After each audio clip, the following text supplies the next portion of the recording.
반갑습니다. 여러분 지난 시간에 조금 긴장하셨을 것 같아요. 그 웃는 얼굴로 조심조심 그래도 비교적 우리가 받아들일 수 있는 이야기를 하던 백소연 교수가 드디어 동성애에 대해서 이야기를 했어. 막 이렇게 생각하시면서 불편하셨을 수도 있을 것 같은데요. 다시 한번 강조드리지만 저는 총론 혹은 결론을 말씀드린 것이 아니라 적어도 열왕기상 14장에 나와 있는 본문의 맥락에서 우리 미드라시에서는 맥락을 살펴라. 그렇죠? 그리고 본문 안에 충실하게 그 본문이 전하는 바를 주해하는 것이 미드라시적인 성경 읽기에 굉장히 중요한 원칙이라고 말씀을 드렸잖아요. 그게 저는 일종의 하나의 그 강론이라고 표현해야 될까요? 하지만 이것이 강론이라고 해서 상대적인 건 아니에요. 그 일종의 커다란 전체적인 그 하나의 원칙, 이 성애, sexual love라고 해야 될까요? 성애에 대한 기독교의 윤리 원칙, 규범을 형성하는 데 있어서 하나씩 조각을 만들어가는 중에 하나로서 저는 이 이제 열왕기상 14장의 본문을 가져오고 싶은 거죠. 지난 시간 요약까지는 아니지만 제가 첫 번째 사례는 이제 소돔과 고모라의 사례에서 한 가지 이야기를 했다고 했고요. 이게 두 번째 사례에 대한 묵상이라고 보시면 되겠죠. 이렇게 가다 보면 아마 이제 한참 가다 보면 쭉 강론이 모이고 저의 총론이 드러나겠죠. 근데 역시 저의 총론은 아마 많이들 느끼셨을 거예요. 굉장히 단순한, 그리고 아주 형식화되어 있고 규범화되어 있는 어떤 그런 그 하나의 원리라기보다는 흔들리지 않는 경줄이지만 그 경줄을 붙잡고 각자가 다양하게 안전하고 성경적으로 자신의 그 위줄, 그렇죠? 위줄은 거짓 위자 아니라고 했습니다. 가로줄을 짜나갈 수 있는 경줄을 제시하는 것, 그것이 제 이 미드라시적 성경 읽기의 읽기 방식이라고 말씀을 드렸습니다. 그래서 제가 안전하다는 말씀을 늘 드리는 건데요. 왜냐하면 맹목적으로 제 의견을 받아들이시면 안 되기 때문이죠. 제가 말씀드렸듯이 이 당시에 남색하는 자의 어떤 모습이 가증스럽다는 건 행위자의 가증스러움 자체에다 포커스를 두기보다는 이런 문화, 이런 종교주의 문화를 만든 일종의 구조악에 대한 혐오가 들어있고, 그 구조악에 있어서 이런 문화를 주도하고 여기서 폭력을 행사하는 사람들은 가진 자요, 어른이요, 힘 있는 자요, 부자요, 권력자요, 이런 사람들인 거고, 거기서 지난번에 장준의 소설 도둑일기에서의 인용구에서 있었지만 시체처럼 전혀 자기는 자기의 주체적인 행동을 할 수도 없으면서 굴욕적으로 그 소위 암캐라는 표현은 사실은 너무 슬픈, 그리고 너무 정말 정말 굴욕적 표현인데요. 이런 표현에 처하게 되는 남자들의 이야기, 그 비참함을 제가 텍스트로 설명을 드렸습니다만, 이런 일들이 종교적인 이름으로 행해지고 있는 것, 그런 방식의 내용들이 저는 이 안에 있다라고 생각해요. 그래서 오늘 제가 살펴볼 본문에 같은 그 르호보암의 아들이죠. 아들이 아비암이 먼저 이제 계승을 해요. 왕위를 계승해가지고 3년을 다스리다가 그가 여기 보면은 그가 일찍 죽은 것 같아요. 왜냐하면 8절, 15장 8절에 보면 아비암이 그의 조상들과 함께 자니 이렇게 되어 있어요. 다윗성에 장사되고, 여기서는 주로 이제 그렇게 표현하는 게 죽음이잖아요. 근데 아사 경우에는 41년을 통치하거든요. 그러니까 뭐 남왕국이든 북왕국이든 이렇게까지 길게 통치한 사람들이 많지 않기 때문에 이 정도 통치했다는 이야기는 1. 정치를 잘했다. 그쵸? 2. 후대의 기록가들이 평가할 때에 비교적 그가 여호와 보시기에 어떤 일을 행했는지를 평가할 자료들이 많이 있다. 이런 것들을 저희가 생각해 볼 수 있을 텐데, 아사에 대한 후대의 평가는 이렇습니다. 15장 11절인데요. 거기에 보면 아사가 그의 조상 다윗같이 여호와 보시기에 정직하게 행하며 남색하는 자를 그 땅에서 쫓아내고 그의 조상들이 지은 모든 우상을 없애고, 이렇게 되어 있어요. 여기 보이죠? 여기에도 역시 남색하는 자를 쫓아내고 우상을 없애고 라는 한 문장에서 보면은 여기서 남색하는 자는 단독으로 떨어진 것이 아니라 우상을 없애는 행위, 즉 종교적으로 옳지 못한 행위를 하는 거에 포함이 되어서 이걸 제거했다라고 되어 있고, 이것은 여호와 보시기에 정직하게 행한 것이다 라는 평가가 담겨 있는 거죠. 이거하고 연결해서 제가 지난 시간에 이어서 바로 이 제가 조금 더 깊게 들어가 보겠다고 이야기한 부분을 좀 설명을 해보려고 합니다. 이제 이 부분에 있어서는 어쩔 수 없이 제가 제 전공이 조금씩 들어올 수밖에 없는데요. 전 성서신학자가 아니라고 말씀을 드렸잖아요. 그래서 이제 어떤 분들은 교수님 미드라시적인 성경 해석은 그렇게 하는 게 아니에요. 그 단어 하나하나가 가진 히브리적 원어를 가지고 굉장히 깊게 풀어야 되고, 랍비들이 이미 풀어낸 미드라시적 텍스트를 다 가져와서 충분히 공부하면서 그러면서 읽어내야지 되는 거예요 라고 조언을, 애정어린 조언이죠. 조언을 해주시는 분들도 있는데 맞습니다. 그게 정통적인 미드라시적 해석이겠는데, 일단 제가 그렇게 할 수 있는 이 지적 능력과 시간이 허락되어 있지 않고요. 제가 안 될 때에야 대부분의 성도님들이 그러실 수 있는 것이 아니죠. 바라기는 그런 어떤 전공 분야에서 그런 일들이 계속 일어나 주기를 저는 바라는 거고요.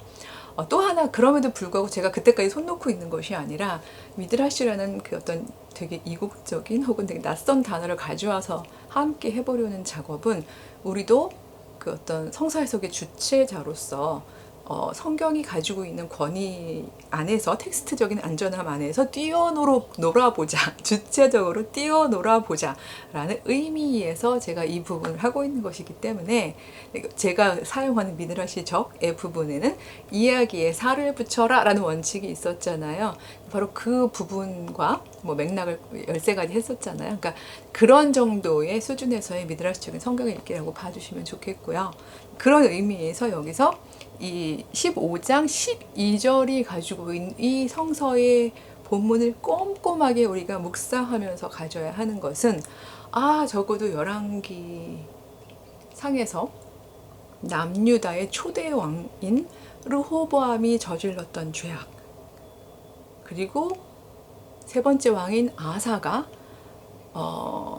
단행했던, 금지했던 부분, 그리고 여호와께서 이 부분은 정직하게 행한 것이라고 칭찬했던 바로 그 부분으로서의 남색하는 자의 어떤 문화적 행위에 대한 부분이 적어도 이 두 구절에서는 되게 종교적인 부분하고 연결되어 있었구나 라는 부분을 알 수가 있습니다. 단순한 종교만의 문제는 아니었을 거예요. 이 당시의 사회에서는요, 종교적 의례 행위는 언제나 그들이 가지고 있는 사회 질서를 유지하는 신적 정당성으로 작동이 많이 되어져 왔었거든요.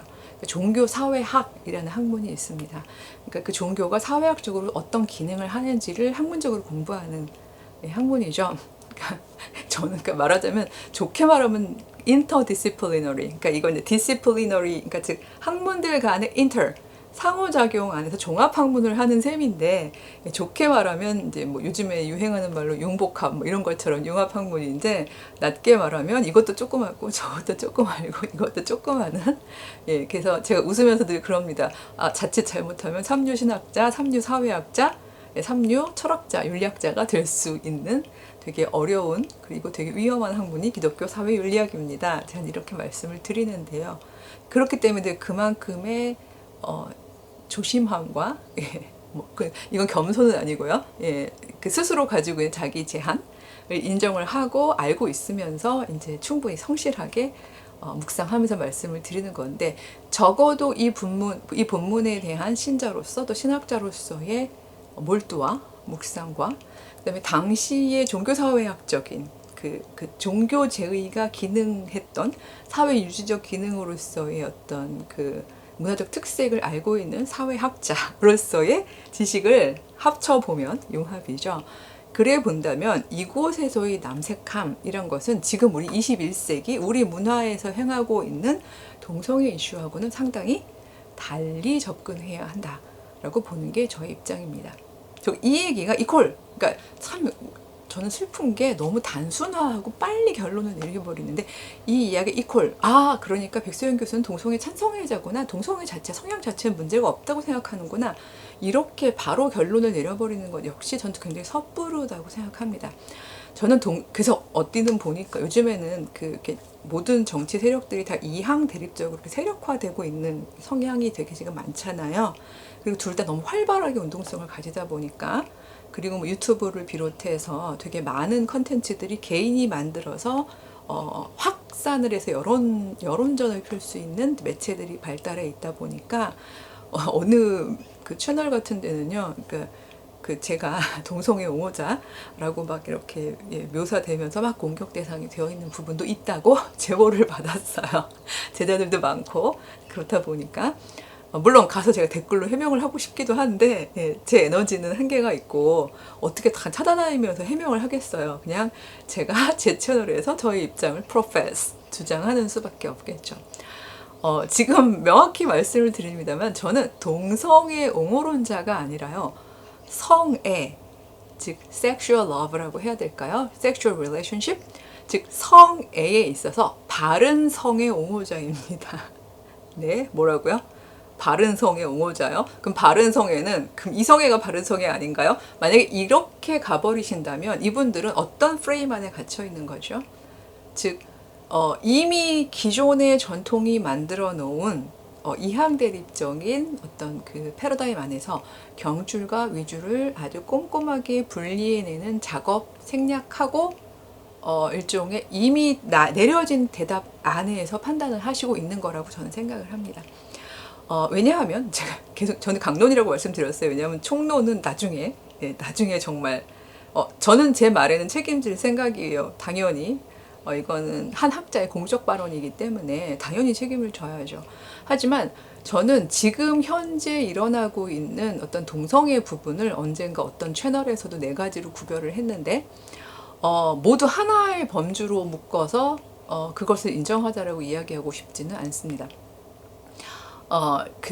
제가 아마 신학펀치라는 채널에서 그렇게 구별을 했을 텐데, 그때만 해도 세 개로 구별을 했다가, 어떤 분들의 또 피드백을 받고 네 개로 이제 구별을 하기도 하는데, 첫 번째는 소위 말해서 자기가 본인이 스스로 생각할 때 타고난 성향이 동성을 향해서 가슴이 떨리고 사랑하는 감정이 생긴다 라고 생각하는 일종의 뭐 본성적 동성애의 부분을 저는 제가 부정할 수 있는 권리가 없다라고 보는 입장입니다. 뭐 이분들이 후천적으로 말하자면 후천적으로 본인들이 생겨난 성향인데, 즉 제도적 감정이든 아니면 개인의 어떤 트라우마적 감정이든 그런 거인데 그걸 구별하지 못했다. 만약 그렇다면 얘기하는 과정 중에서 본인이 이걸 알아내는 작업은 필요하겠죠. 하지만 본인이 본성이라고 얘기하는 부분을 타자가 제2자가 혹은 3자가 아니야 라고 얘기할 수 있는 권리는 없다는 거죠. 이 본인에 대해서도 본인 스스로 규정할 수 있는 권리를 부여해야 한다는 면에서는 전 1번을 인정을 일단은 괄호로 하고 있는 셈인 거고요. 두 번째는 제가 환경적 동성애라는 표현을 썼습니다. 그래서 군대와 이대 하고 얘기했던 기억이 있었는데, 웃자고 하는 얘기가 아니라요. 환경적으로 동성들만 모여있는 일시적 환경에서는요, 이 성애를 발현하는 데 있어서 그냥 동성들밖에 없기 때문에 본인들이 왜냐면 인간은 충분히 매력적이기 때문에 그들 중에서 매력 있는 사람을 향해서 성애를 느낄 수 있는 부분들이 있습니다. 이 부분도 간단하게 환경적 성애도 인정하자 이렇게 가는 건 아니에요. 왜냐하면 환경적 성애의 가능성을 인정을 하는 것과 그 안에서 뭐 계급 위계나 권력 위계나 뭐 여러 가지 위계가 작동하면서 일어나는 그 불평등하고 불균형한 상태에서의, 그리고 혹은 폭력이 작용하는 방식에서의 성애를 인정할 수 있는 건 아니거든요. 다만 이렇게 카테고리로 범주화하는 작업들은 우리의 의식을 명료하게 하고, 또 우리가 예수님이 지적하셨듯이 이 바리새인들아 하고 얘기했던 것처럼 우리가 경건의 이름으로 누군가를 쉽게 정죄하는 부분들의 신중함을 요청한다라고 생각하는데요. 이 두 가지 말고 세 번째는 뭔가 전략적 동성애자들이 있습니다. 전략적 동성애라는 건 뭔가 하면요, 그게 트라우마였든 뭐였든 본인이 성향으로 그렇게 태어난 것이 아니라는 것은 인정을 하게 되었어요. 그렇지만 가부장 제가 5천년이라고 그랬잖아요. 나는 그냥 그 남자만 봐도 치가 떨리고 온몸에 닭살이 돋아. 그러니까 제가 그렇다는 얘기가 아니라 그런 사람이 있을 수 있는 거죠. 예를 들어 여러분들도 아마 막 어렸을 때 무슨 음식을 먹고 굉장히 심하게 체했어요. 너무너무 죽도록 고생한 적이 있으면 되게 오래 어른이 되고서도 그 음식만 보면 불편하고 먹기 싫어지시죠. 사실 지금은 조심해서 먹어도 괜찮은데 싫어지는 경우 있잖아요. 비슷하게 어떤 여성들의 경우에는요, 이 사는 과정 중에서 가부장제가 언제나 여성에게 안전했던 건 아니니까 그 안에서 또 정말 뭐라 그러지, 아버지의 보호 아래, 오빠의 보호 아래, 뭐 진짜 꽃길말 걸은 여성들도 있지만 가부장제의 폭력 안에 고스란히 노출되었던 여성들이 참 많았거든요. 근데 그런 여성들의 경우에 저는 적어도 제 생애사 동안에 남성을 사랑할 수 없을 것 같아요. 정말 바른 성애가 1번의 원칙이, 제가 지금 1번의 원칙이 평등한 성애라면, 서로가 상호 주체적으로 본인들이 의사결정하고 있는 평등한 성애라면, 그렇다면 전 이 평등한 성애의 저의 1차 조건은, 어떤 이들에게 저의 1차 조건은, 그건 저에게는 결코 남자는 될 수 없어요 라고 이야기하는 여성들이 많습니다. 그래서 전략적 동성애자의 압도적인 다수는 레즈비언들이 많아요. 즉 여성들 사이에서의 성애인 거죠. 그러니까 이 부분을 무조건 레즈비언은 모두 문란해 이렇게로 어떤 아주 단순한 산수를 가시기보다는 맥락을 이해하시는 거 굉장히 중요하실 것 같아요. 그러니까 말하자면 왜 전략적 동성애자 중에서는 레즈비언이 많을까 질문하는 거죠. 계속 질문하는 신앙. 그렇게 생각해보면 그녀들에게 구조적인 또 생애사적인 트라우마가 굉장히 많구나 라는 부분을 생각하실 수 있는 부분인데, 이것도 이퀄, 그러니까 모두 인정하자, 이게 아니라 질문하고 맥락을 살피고 공부하는 작업들은 나의 최종 결정지에 굉장히 큰 영향을 미칠 수 있다는 이야기를 하는 거고, 내가 무지한 상태에서 혹은 너무나 어떤 맹신의 상태에서 누군가를 향한 폭력을 행하는 것을 멈추게 할 수 있는 기능을 한다는 거죠. 저는 이 1, 2, 3의 경우에는요, 굉장히 촘촘히 세세하게 따져가면서 우리가 그 안에서 케이스 바이 케이스, 이것은 바른 성애인가를 물어야 하는 부분이라고 생각하는 반면에, 네 번째 카테고리, 이 부분은 신학펀치에서는 강조가 많이 안 된 부분인데요.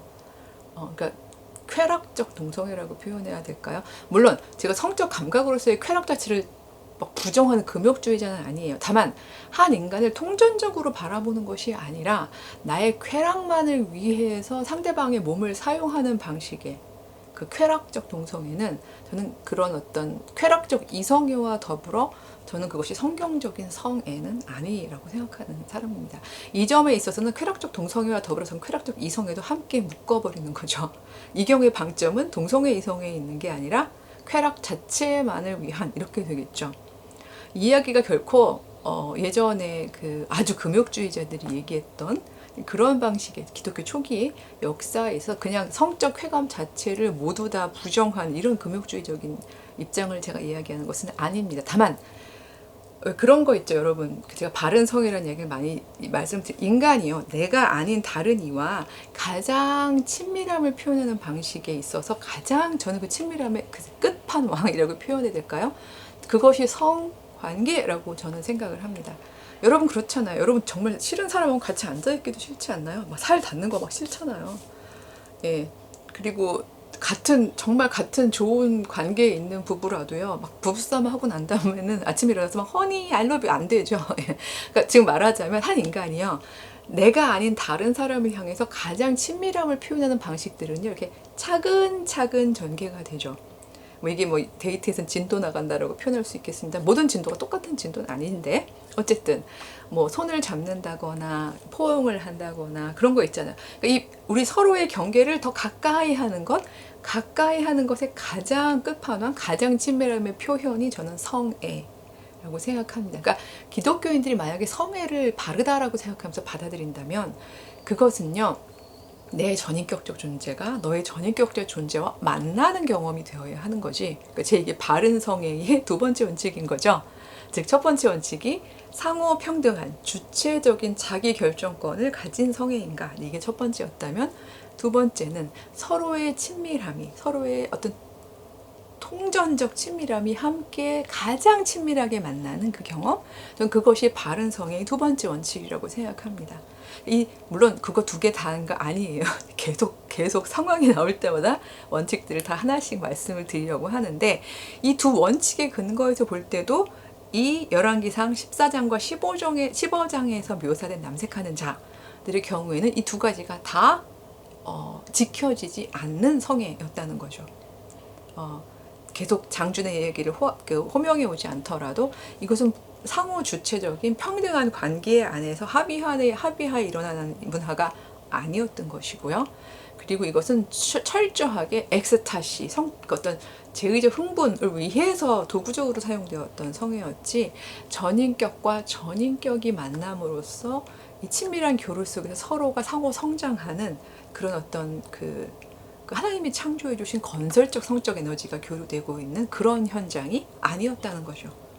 이만큼만으로도 여기서의 이 가증한, 여호와가 보시기에 가증한 남색함은 그쳐져야 하는 것이 옳았던 거죠.